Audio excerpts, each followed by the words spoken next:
pessoal, tudo bem com vocês? Espero que sim! E aí, animados para a nossa aula de hoje? Sim? Então, vamos lá! Hoje a gente vai falar também sobre extração mineral. Olha só, nós estudamos que diversos objetos que nós utilizamos aí no nosso cotidiano são obtidos através do quê? Das plantas. E para haver as plantas, o que a gente precisa? Do solo, para plantá-las. Além das matérias-primas obtidas delas, o ser humano utiliza alguns materiais extraídos diretamente aqui da nossa crosta terrestre, como as rochas, alguns minérios, petróleos e alguns metais também. Então o homem ele extrai esses recursos aí do solo. Muitos produtos que utilizamos no nosso dia a dia são fabricados a partir de minerais. Eles geralmente são extraídos de quem? Das rochas. Quando um depósito mineral é de interesse comercial, ele é conhecido como jazida. O material retirado dela é chamado minério e a área explorada é chamada de mina. Olha só, então minério, a diferença entre minério e mineral é o seguinte, que mineral é aquele material que vai ser extraído da rocha e o minério é a partir de quando ele tem um valor econômico, bom? De acordo com o tipo de mineral a ser explorado, podemos ter as minas subterrâneas ou as minas a céu aberto.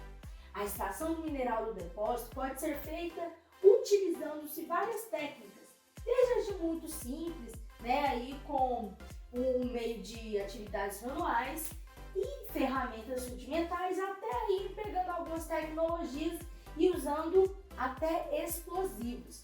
Eu já visitei uma mineradora, realmente, então eles colocavam alguns explosivos para conseguir ali destruir aquelas rochas. Então, realmente funciona assim.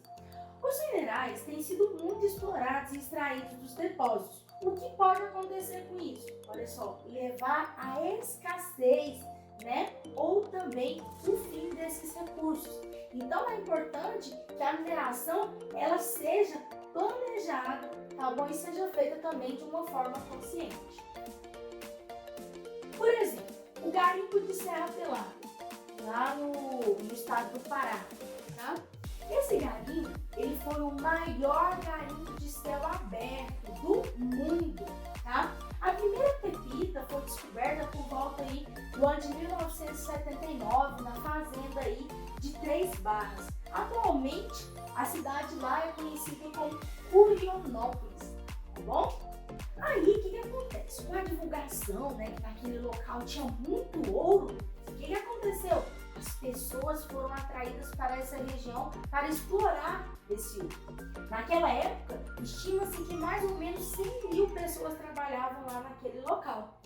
A extração, gente, era feita manualmente. O solo era escavado até que fosse, então, encontrada uma rocha debaixo dele, tá bom? Aí depois a rocha era quebrada, então, por aqueles garimpeiros, e depois o solo era retirado e lavado com mercúrio, tá bom? Era um líquido, era um metal, tá?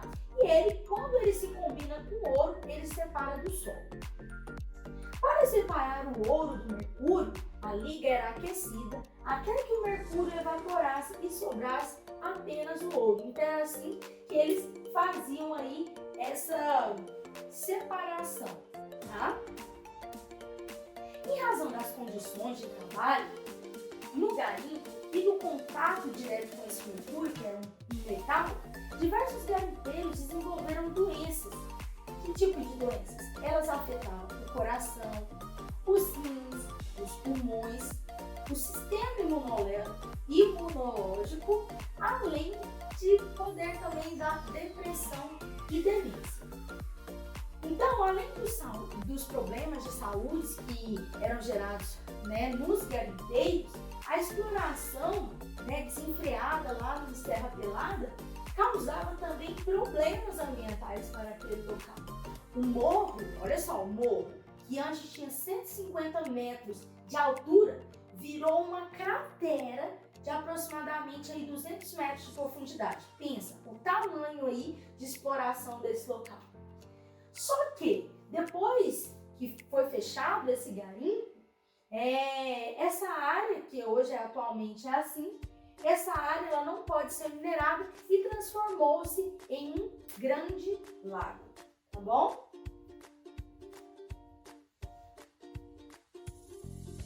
Estima-se que há mais ou menos 6.000 anos, agora a gente falando de pecuária, né? Mais ou menos esse tempo, animais como carneiro, cabra, porco, galinha eram criados próximo a habitações humanas. Onde? Lá no sudeste da Ásia, no nordeste da África, na Mesopotâmia, que é o atual Oriente Médio, tá? Com isso, o ser humano ele passou então a ter acesso a alimentos como o leite, ovos, a carne, sem precisar de caçar. Aí, com base nas necessidades, o ser humano então desenvolveu a pecuária, que é um conjunto de processos destinados à criação, à produção e também à reprodução animal.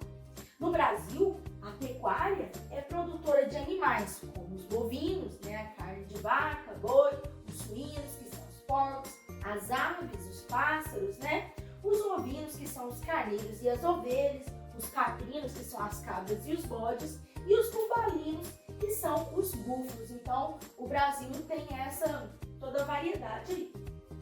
Existem dois tipos de pecuária principais. A pecuária de corte, que envolve a criação de animais voltados para a produção de carne aí, para o consumo humano, e também a pecuária leiteira, que destina-se à produção de leite e também dos seus derivados.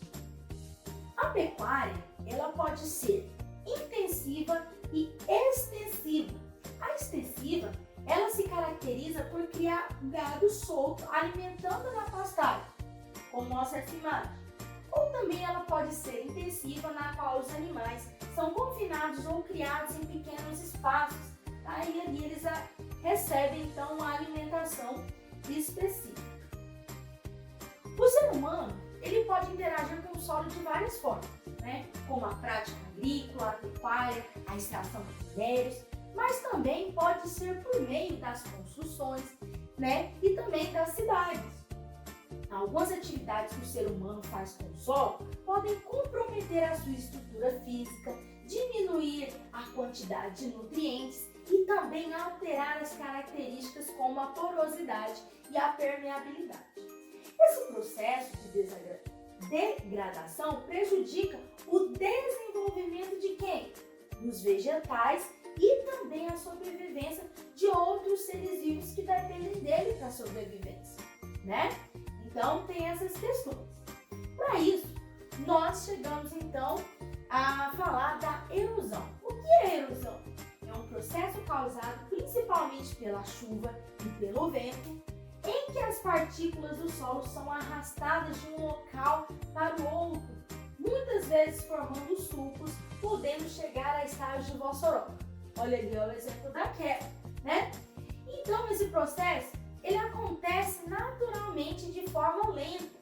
No entanto, muitas ações do ser humano podem tornar ele então mais intenso e mais rápido, né? Uma erosão acelerada.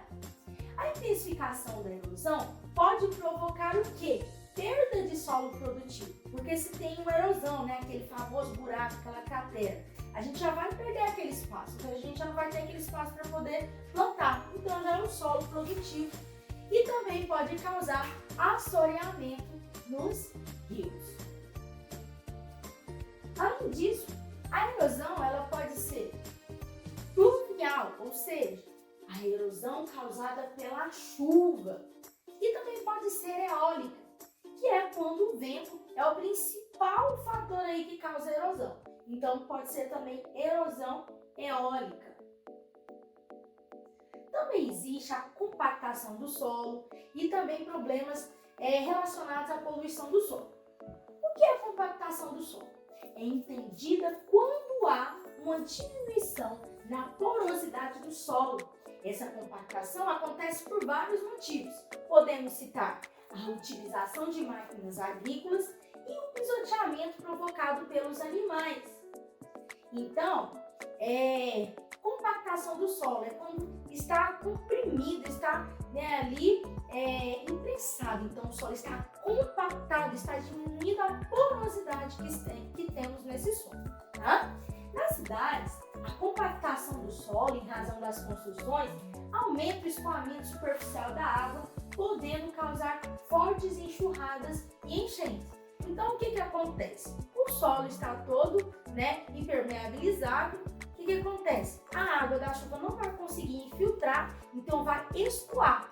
Então, se a maioria está asfaltada, a maioria das ruas estão asfaltadas, a água vai escoar. Dependendo do local, vai criar então enxurradas e pode provocar também grandes enchentes. Poluição do solo. Ela é causada principalmente pelo excesso de produtos químicos, que é usados na agricultura. Quando esses poluentes entram na cadeia alimentar, o que acontece? Existem riscos para a segurança, Então, tem riscos da segurança dos alimentos, para as fontes de água e também para a nossa saúde, a saúde humana e também para a saúde dos animais. Entre os produtos químicos que poluem o solo, nós podemos citar os fertilizantes e os defensivos, que são os famosos agrotóxicos, usados na agricultura, alguns resíduos químicos vindos das indústrias e os resíduos urbanos e metais tóxicos. Então, o que acontece? Em razão do crescimento urbano, e o aumento dos produtos industrializados, houve um aumento na produção de resíduos sólidos. Se a gente aumenta o consumo, automaticamente a gente também vai estar aumentando aí a quantidade de resíduos, ou seja, resíduos sólidos, os lixos. O descarte incorreto desses rejeitos pode poluir o solo, principalmente pelos produtos da decomposição do lixo, o chorume. No dia a dia, geramos resíduos que podem ou não ser reutilizados e reciclados. Devemos fazer o descarte desses resíduos de forma correta, pois eles podem permanecer no solo por muito e muito tempo, tá bom? E no caso aí vai poluir. Existem os resíduos domésticos, os resíduos industriais e resíduos hospitalares. Lembrando que cada um deles tem o seu destino correto. Alguns vão para os aterros sanitários. Aqui em Goiânia a gente tem um aterro sanitário, ali na região oeste, perto do Veracruz 2. Então aqui em Goiânia a gente tem um aterro sanitário, tá bom? Também tem os incineradores, que geralmente são os lixos hospitalares que vão para lá, tá? Ou também podem ser reciclados. Tem as indústrias de reciclagem, que pegam o lixo ali e pegam alguns materiais que podem ser reciclados, tá bom? Com isso, vocês deverão responder as atividades do livro, da página 226 e 227. E no caderno vocês vão copiar e responder as atividades que estão aí no cronograma para essa semana, tá bom? Então, um beijo para vocês, fiquem com Deus e até o nosso próximo vídeo.